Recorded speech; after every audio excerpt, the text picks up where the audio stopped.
हम लोगों ने अप्रैल महीने के समय में हम लोगों ने नागरिक शास्त्र यानी लोकतांत्रिक राजनीति 2 नागरिक शास्त्र में हम लोग पहला अध्याय पढ़ चुके हैं, जिसमें हम लोगों ने देखा कि जो सत्ता की साझेदारी कैसे होती है, उस पाठ में बेल्जियम और श्रीलंका के विषय में विधिवत चर्चा किया गया है। लेकिन दोनों देशों के विषय अलग अलग थे, वहाँ पर जातिगत समीकरण भी अलग अलग थी। लेकिन सत्ता में किस प्रकार से समझौते के द्वारा सत्ता को आगे तक, देश को, विकास को आगे तक चलाने की प्रक्रिया की व्यवस्था को साझेदारी के द्वारा ही किया जा सकता है। लेकिन अब प्रश्न दूसरा अध्याय आ रहा है, वह है संघवाद। ये अध्याय 2 है। इस अध्याय को शुरू करने के पहले आपको मैं एक चीज बताना चाहता हूँ, ध्यान से सुनिएगा कि उत्तर प्रदेश सरकार ने कोरोना महामारी यानी वैश्विक महामारी है, यह विश्व के तमाम देश इसमें उलझे हुए हैं। सबसे अधिक नुकसान देश, राज्य यानी सभी वर्गों को कहीं न कहीं वह आहत कर रही है, जिसमें हमारे छात्र भी हैं, हमारे शिक्षक भी हैं, सभी वर्ग इसमें आहत हो रहे हैं।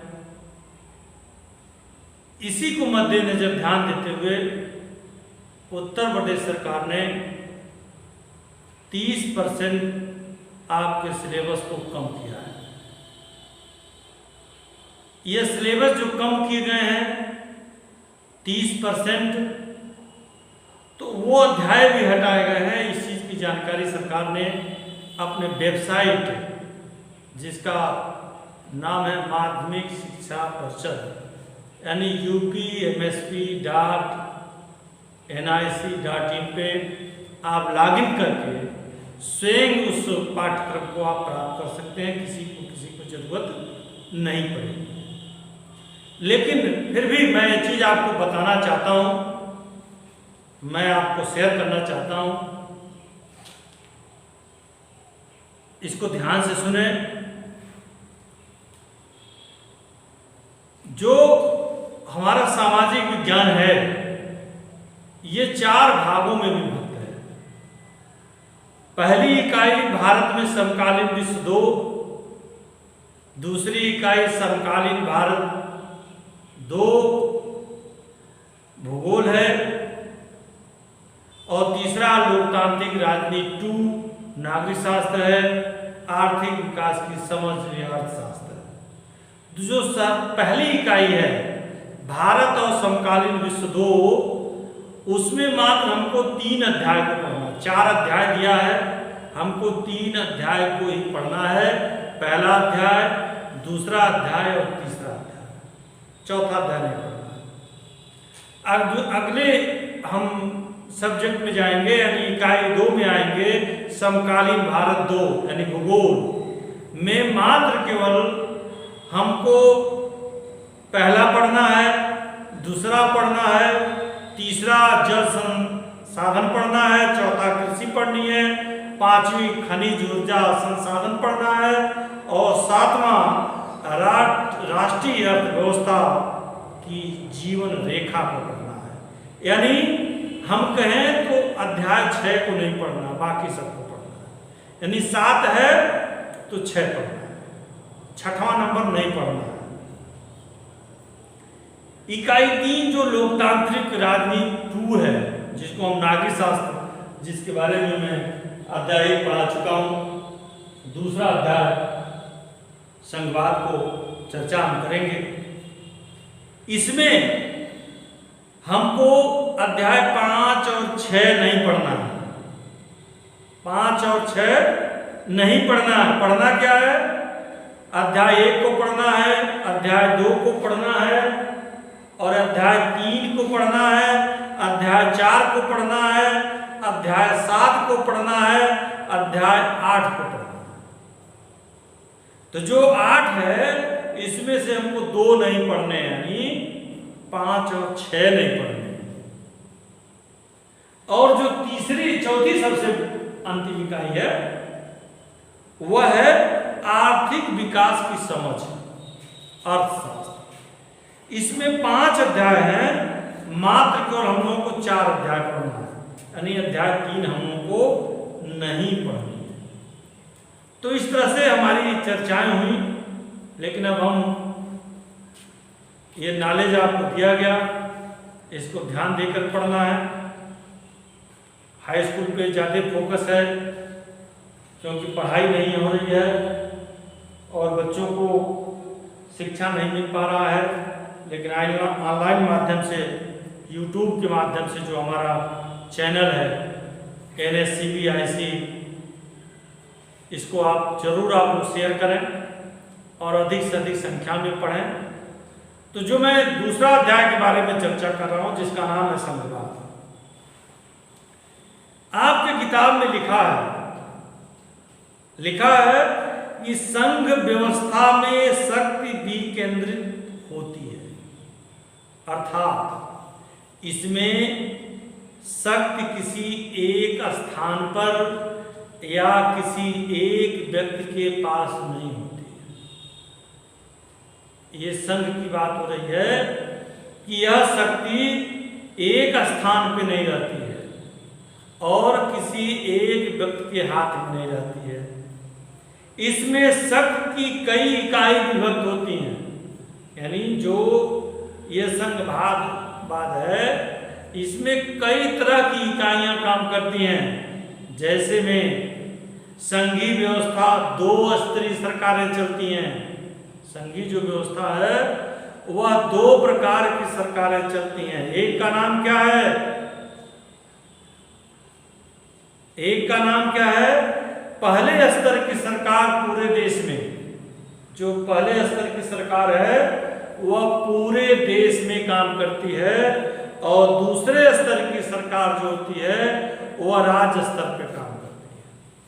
यानी पहले स्तर पे काम करने वाली सरकार को राष्ट्रीय महत्व के विषय आते हैं, और जो दूसरे स्तर की राज्य की सरकारें प्रांत काम करती हैं, यह सरकारें दैनिक काम को देखती हैं। दोनों स्तर की सरकारें अपने अपने स्तर पर स्वतंत्र रूप से कार्य करती हैं, उसमें किसी का हस्तक्षेप नहीं होता है, और संघीय व्यवस्था एकात्मक शासन व्यवस्था से भिन्न होती है। एकात्मक, यह शब्द से पता चलता है। एकात्मक मतलब एक व्यक्ति से यह भिन्न है।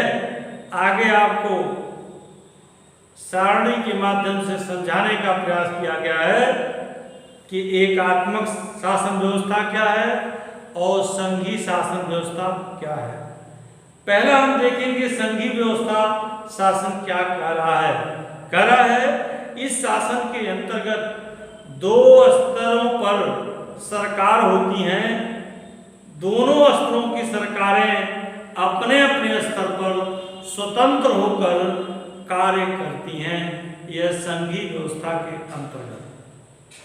जो एकात्मक शासन व्यवस्था है उसमें देखिए पहले में क्या कह रहा है इस शासन के अंतर्गत शासन एक ही स्तर की होती है और राज्य सरकारें उसके अधीन कार्य करती हैं।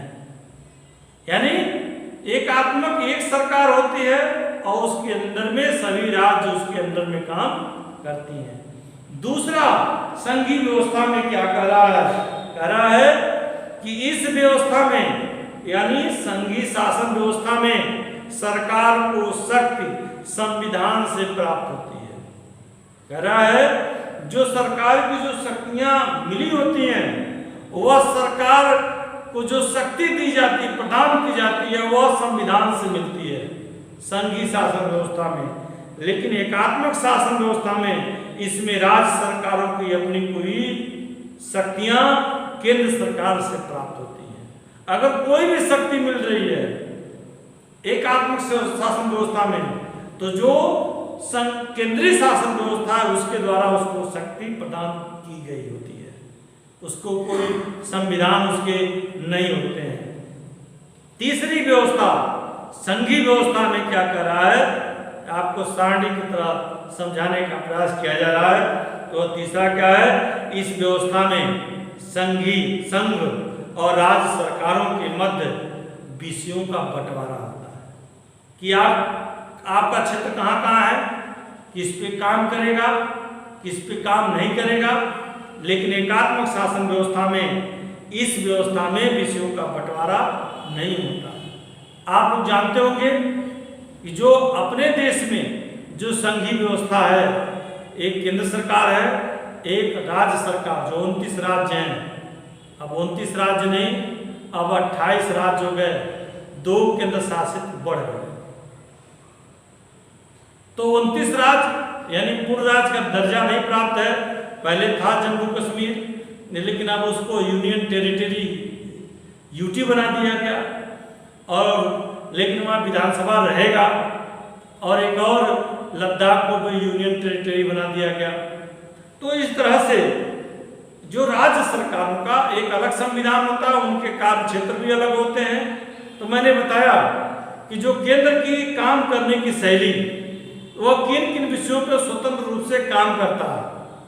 जैसे में हम लोग सब लोग जानते होंगे कि केंद्र की 1-2 उदाहरण हम लेंगे इस पे केंद्र में, कि केंद्र की डायरेक्ट शासन व्यवस्था वह किसी राज्य में भी हो सकती है, वो संस्थाएं हो सकती हैं, काम करेंगी, लेकिन राज्य की संस्थाएं दूसरे राज्य में नहीं जा सकती। जैसे उदाहरण के तौर पे आपको हम यह बताएं कि उदाहरण सबसे बड़ा यह है कि आप रेलवे जानते हैं, रेलवे सभी राज्यों से होकर गुजरती है, रेलवे सभी राज्यों में स्टेशन होते हैं, लेकिन यह इस पे जो हस्तक्षेप है वो केंद्र सरकार का डायरेक्ट है। जैसे आप डाकखाना जो पत्र का लेन देन करते हैं, या जो आप मोबाइल का यूज करते हैं, ये टोटल डायरेक्ट केंद्र सरकार का हस्तक्षेप होता है। लेकिन ये तो 2 केंद्र सरकार के रहे, लेकिन दूसरे मैटर में अगर हम उत्तर प्रदेश सरकार के बारे में बात करते हैं, तो हर सरकार की एक अलग अलग फोर्स होती हैं, जिसको आप पुलिस भी कहते हैं। जैसे यूपी पुलिस बोलते हैं, एमपी पुलिस बोलते हैं, बिहार पुलिस बोलते हैं, ये राज्य सरकार के, इसमें केंद्र सरकार का कोई हस्तक्षेप इसमें नहीं चलता। तो हम लोगों ने देखा आज कि संघवाद क्या है और संघवाद की शासन व्यवस्था और एकात्मक शासन व्यवस्था में क्या अंतर है, उसके सारणी के माध्यम से, उदाहरण के माध्यम से आपको समझाया गया। और हम नागरिक शास्त्र के दूसरे अध्याय को हम देख रहे हैं। पहला अध्याय हम लोगों ने अप्रैल में इसको हम पढ़ा चुके हैं हम लोग, और विशेष ध्यान दीजिए, पढ़ाई पर ध्यान दीजिए। हमारा जितना भी लेक्चर है हमारे विद्यालय के, आप YouTube के माध्यम से इसको देखिए, और जो नोट्स दिए जाएंगे आपको वो PDF के माध्यम से आपके WhatsApp पे भेजे जाएंगे। और इसका नोट्स जरूर बनाएं, क्योंकि आने वाली परीक्षा में आपको काम चलेगा, उसी से चलना पड़ेगा, उसी को पढ़ना पड़ेगा। दूसरी चीज, कक्षा 10 में एडमिशन का लास्ट डेट खत्म हो रहा है, टेजरी का डेट खत्म हो गया है, अब पेनाल्टी लग करके टेजरी होगी। तो मैं फिर बच्चों से आग्रह करता हूं कि हमारे स्कूल में लगभग 50 बच्चे कक्षा 10 में डिलीट कर दिए गए। तो मैंने उन 50 बच्चों से फिर निवेदन करता हूं कि आकर के भले ही 100 रुपया पेनाल्टी लगेगा, यानी डेली 1-1 शब्द बढ़ रहा है, और 16 तारीख तक आपको फिर मौका है, 15 तारीख तक आपको फिर मौका है या आप एडमिशन कराना है, भले ही पेनाल्टी लगेगी, आप या यह समय आपका जाने ना पाए, मूल्यवान समय 2020 जाने ना पाए, परीक्षा में सम्मिलित होइए, पढ़िएगा, तो मैं जानता हूं कि हमारे बच्चे सभी 100% पास हो जाएंगे। थैंक यू, धन्यवाद। हमारे इस चैनल को सब्सक्राइब करिए, इसकी ख्याति और बढ़ाइए। थैंक यू, धन्यवाद।